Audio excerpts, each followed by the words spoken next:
ये बढ़ते आगे। उत्तराखंड में सितंबर महीने में देहरादून पिथौरागढ़ हवाई सेवा का संचालन शुरू हो सकता है। इसके लिए सेवा प्रदाता कंपनी ने ट्रायल पूरा कर लिया है। अब जल्द ही आधिकारिक रूप से हवाई सेवा शुरू करने की तिथि की घोषणा कर दी जाएगी। ये हवाई सेवा देहरादून से पंतनगर और फिर पिथौरागढ़ के लिए संचालित की जानी प्रस्तावित है। और इसके अलावा आपको बता दें कि केंद्र सरकार ने वर्ष 2018 में उड़ान योजना के तहत देहरादून पिथौरागढ़ हवाई मार्ग पर हवाई सेवा को मंजूरी दी थी। इसके बाद यहां 9 सीटर हवाई जहाज का संचालन शुरू किया गया। यह सेवा देहरादून से पंतनगर और पिथौरागढ़ के बीच संचालित की गई है। कुछ समय तक सुचारू रहने के बाद हवाई जहाज में तकनीकी खराबी के कारण ये सेवा पहले तो बाधित हुई और फिर मार्च 2020 में इसे बंद कर दिया गया। और इसी खबर पर ज्यादा जानकारी के लिए हमारे साथ गोविंद चौधरी जुड़ गए। गोविंद चौधरी, क्या कुछ अपडेट मिल पा रहा है, सबसे पहले बताएं। बिल्कुल, देखिए दीपाली, उत्तराखंड प्रदेश को केंद्र सरकार की ओर से एक बड़ी सौगात यहाँ पर मिली है।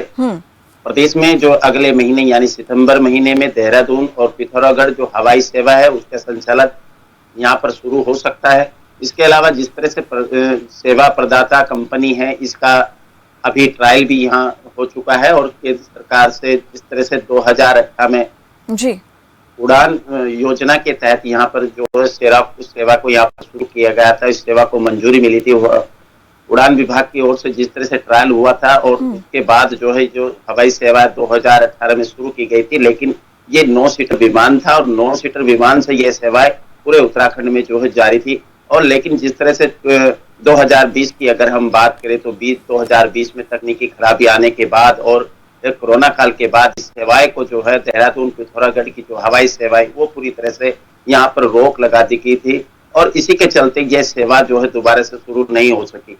लेकिन अब बात करें तो राज्य सरकार ने इसको शुरू करने की कवायद यहाँ पर शुरू की थी और कहीं ना कहीं केंद्र सरकार से भी इस सेवा को शुरू करने की जो है यहाँ पर प्रार्थना की थी और जल्द ही इस प्रदेश में इस सेवा को शुरू की जाए, इसको लेकर लगातार राज्य सरकार के प्रयास थे। लेकिन अब कहीं ना कहीं जाकर केंद्र सरकार के इस प्रस्ताव को जो मंजूरी मिल गई है और अब इस सेवा को शुरू करने जा रही है। जिस तरह से प्रदेश में सितंबर महीने में देहरादून पिथौरागढ़ हवाई सेवा का जो संचालन शुरू हो सकता है, इसके लिए जो सेवा प्रदाता कंपनी है इसका ट्रायल भी पूरा कर लिया गया है और जल्द ही जिस सेवा को शुरू करने की जो घोषणा है वो आधिकारिक रूप में जो जल्द ही यहाँ पर कर दी जाएगी। ये सेवा कब शुरू होगी, कब इस सेवा का जो उत्तराखंड के वासी जो लाभ ले सकते हैं, तो इसको लेकर आधिकारिक रूप से अभी तक घोषणा नहीं हो पाई, लेकिन इसकी घोषणा जल्द ही यहाँ पर की जाएगी और प्रदेश के लोगों को एक बार फिर जो हवाई सेवा का जो है लाभ यहाँ पर लोग ले सकते हैं। दीपाली जी, चलिए बहुत बहुत धन्यवाद गोविंद चौधरी तमाम जानकारी के लिए। तो जैसे कि हमारे संवाददाता ने भी जानकारी दी, आपको बता दें कि जल्द इस सेवा को शुरू किया जाने सितंबर महीने में और आपको बता दें कि सीधा फायदा जो है इस सेवा का उत्तराखंड वासियों को मिलने वाला है।